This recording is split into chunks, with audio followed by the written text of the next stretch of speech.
Hello, my dear students. Let us discuss about collinear vector. Let us start to discuss about collinear vector. What is collinear vector? The vector which either act along the same line or along parallel lines are called collinear vector. The vector which either act along the same line or along parallel lines are called collinear vector. Collinear vector क्या है? ऐसे vector जो कि एक same line पे जो है आपको एक्ट करते हैं या पैरेलल लाइन पे जो है एक्ट करते हैं, वो आपको कोलिनियर वेक्टर कहलाते हैं। जबकि कोप्लेनर वेक्टर कौन है? The vector which act in the same plane are called coplanar vector. ऐसे वेक्टर जो कि आपको सेम प्लेन पे वर्क करते हैं वह आपको कोप्लेनर वेक्टर कहलाते हैं। को इनिशियल वेक्टर, ऐसे वेक्टर जिनका कि सेम इनिशियल पॉइंट है वो आपको को इनिशियल वेक्टर कहलाते हैं। The vector which have the same initial point are called coinitial vector. ऐसे वेक्टर जिनके पास जो है सेम इनिशियल पॉइंट है वो आपको को इनिशियल वेक्टर कहलाते हैं। फिगर से क्लियर है कि ये सब का इनिशियल पॉइंट आपको एक है। को टर्मिनस वेक्टर, ऐसे वेक्टर जिनका कि टर्मिनल पॉइंट सेम है वो को टर्मिनस वेक्टर कहलाते हैं। यहाँ से ये फिगर से ये क्लियर है कि ये सब जो है इस पॉइंट पे आके इसका टर्मिनेशन हो रहा है। तो जो पॉइंट जो है टर्मिनेशन का, वो पॉइंट यदि आपको कॉमन है तो इस तरीके के जो वेक्टर होते हैं वो को टर्मिनस वेक्टर कहलाते हैं। The vector which have the common terminal point are called coterminous vector. ऐसे वेक्टर जिनका कि जो है टर्मिनल पॉइंट कॉमन है वो आपको को टर्मिनस वेक्टर कहलाते हैं। Now the position vector. Position vector क्या हुआ? जो कि आपको पोजीशन के बारे में बतला। A vector which gives position of an object with reference to the origin of a coordinate system is called position vector. ऐसा वेक्टर जो कि किसी ऑब्जेक्ट के पोजीशन को किसी रेफरेंस ऑफ पॉइंट के किसी कोऑर्डिनेट सिस्टम के जो है रेफरेंस में बतलाता है, जहाँ से coordinate with reference of the origin of the coordinate system. ये ओरिजिन है कोऑर्डिनेट सिस्टम का, उसके रिस्पेक्ट में बतलाता है कि आपको बॉडी की पोजीशन, आपको सपोज कीजिए कि यहाँ है, ठीक है, जिस पॉइंट पे उसकी पोजीशन है वही बेसिकली आपको पोजीशन वेक्टर कहलाता है। Now displacement vector. It is that vector which tells how much and in which direction an object have changed its position in a given time interval। ये वो vector है जो ये बतलाता है कि किस किस अमाउंट में, ठीक है ना, और किस डायरेक्शन में ऑब्जेक्ट ने अपनी पोजीशन में दिए गए टाइम इंटरवल में शिफ्ट किया है। ठीक है, it is that vector which tells how much and in which direction an object has change its position in A given time interval. तो डिस्प्लेसमेंट वो वेक्टर है जो कि ये बतलाता है कि किस डायरेक्शन में और किस अमाउंट में ऑब्जेक्ट ने अपनी पोजीशन में दिए गए टाइम इंटरवल में शिफ्ट किया है। जैसे आप कीजिए कि स्टार्टिंग में जो है वो आपको यहाँ इस पोजीशन पे था और एंड में जो है वो आपको इस पोजीशन में हुआ, ठीक है। तो ये यहाँ से यहाँ तक का जो है यही आपको जो है डिस्प्लेसमेंट वेक्टर बतला रहा है। Now the zero vector. What is the zero vector? तो ए जीरो वेक्टर और void vector or null vector is a vector that has zero magnitude and an arbitrary direction। Zero vector वो है जिसके पास zero magnitude है और एक arbitrary direction है। A zero और null vector is a vector that have zero magnitude and have arbitrary direction. Representation जो है वो जीरो के ऊपर एरो से हम लोग जो है इसको रिप्रेजेंट करते हैं। जीरो के ऊपर एरो लगा के इसको जो है हम लोग रिप्रेजेंट करते हैं। Now need of zero vector. यदि if A equal to B then A B equal to what? If mu equal to minus lambda then what is lambda minus lambda plus mu, ठीक है, bracket into, इसको bracket में रखिए, into vector A. हर एक case में जो है जो आपको रिजल्टेंट होता है वह जीरो वेक्टर होता है, इसी के लिए जो है जीरो वेक्टर के कॉन्सेप्ट को इंट्रोड्यूस किया जाता है। बहुत सारे स्टूडेंट कहते हैं कि जीरो वेक्टर कौन सा वेक्टर हुआ, जब जीरो ही मैग्नीट्यूड है, लेकिन उसका जो है आपको ये है, क्योंकि यदि हम जो है ए माइनस भी करते हैं, vector A minus vector B, तो अब आपको जो है यदि आप जीरो लिखते हैं तो जीरो जो है वो आपको एक स्केलर क्वांटिटी है और वहाँ पे हमको एक वेक्टर को रिप्रेजेंट करना है।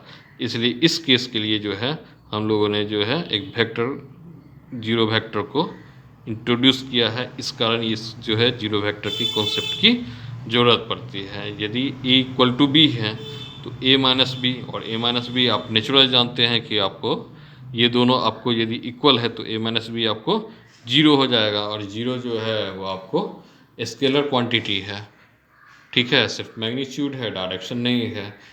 तो इस कारण से जो है जीरो वेक्टर को इंट्रोड्यूस करने की ज़रूरत पड़ी।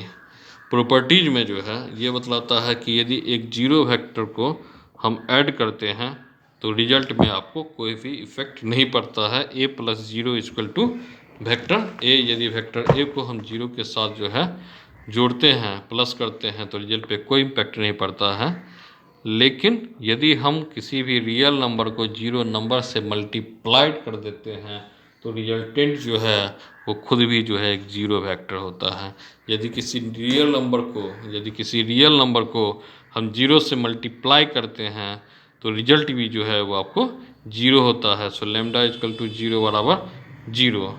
यदि एक वेक्टर जो है वह जीरो से मल्टीप्लाइड हो, यदि एक वेक्टर जो है वो जीरो से मल्टीप्लाइड हो, जिससे हम मल्टीप्लाई कर रहे हैं अभी वो जीरो वेक्टर नहीं है, बेसिकली हम जिससे अभी मल्टीप्लाई कर रहे हैं वो आपको जीरो है, तो हम जो है जीरो को वेक्टर से मल्टीप्लाइड करते हैं तो रिजल्टेंट जो है वो बेसिकली जीरो वेक्टर होता है।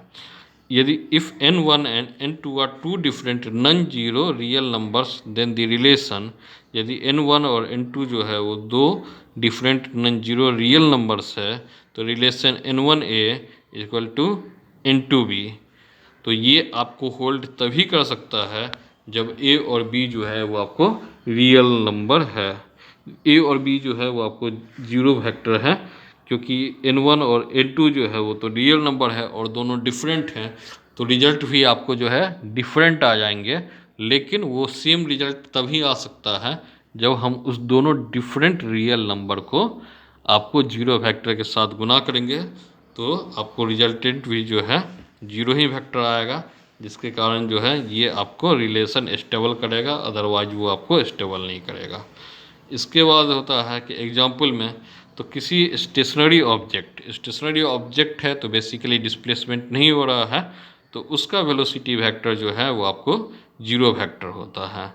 यदि कोई स्टेशनरी ऑब्जेक्ट है तो उसमें आपको डिस्प्लेसमेंट नहीं हो रहा है, और यदि डिस्प्लेसमेंट नहीं हो रहा है तो उसका जो रिजल्टेंट है वह आपको जो है उसका वेलोसिटी वेक्टर जो है वो आपको जीरो वेक्टर है। किसी भी स्टेशनरी ऑब्जेक्ट का, स्टेशनरी ऑब्जेक्ट है यानी कि उसमें आपको कोई भी डिस्प्लेसमेंट नहीं है, और तब हम उसका वेलोसिटी वेक्टर देखेंगे तो वो आपको जीरो वेक्टर होगा, क्योंकि वेलोसिटी बराबर होता है डिस्प्लेसमेंट बाय टाइम, और यदि डिस्प्लेसमेंट ही नहीं है तो आपको उसमें वेलोसिटी ओरिजिनेट नहीं होगी। तो ये आपको जीरो वेक्टर का एग्जाम्पल है। या बॉडी आपको एक कांस्टेंट वेलोसिटी के साथ मूव कर रही है तो उसका हम लोग एक्सीलरेशन देखेंगे, तो वो भी आपको जीरो ही वेक्टर का एग्जाम्पल होता है। Now the multiplication of a number by a real number, the multiplication of a vector a by a real number n becomes another vector na. Its magnitude becomes n times the magnitude of the given vector. Its direction is the same or opposite of a according to n is positive or negative. The multiplication of a vector a by a real number n becomes another vector n a. Its magnitude becomes n times the magnitude of the given vector. Its direction is the same or opposite to that of a according as n is a positive or negative real number, as n a equal to n a। यदि जो है वो आपको positive है तो, यदि negative है so minus N A बराबर माइनस एन ए। ठीक है, ये डायरेक्शन आपका जो है रियल नंबर जो है उस पर डिपेंड कर रहा है कि वो नंबर आपको पॉजिटिव है तो आपको जो है वेक्टर भी जो है वो आपको पॉजिटिव डायरेक्शन में होगा, यदि नंबर निगेटिव है तो उसका डायरेक्शन भी आपको निगेटिव होगा यानी अपोजिट होगा। Now the resultant vector, what is a resultant vector? The resultant vector of two or more vectors is defined as that single vector which produces the same effect as it produced by individual vector together।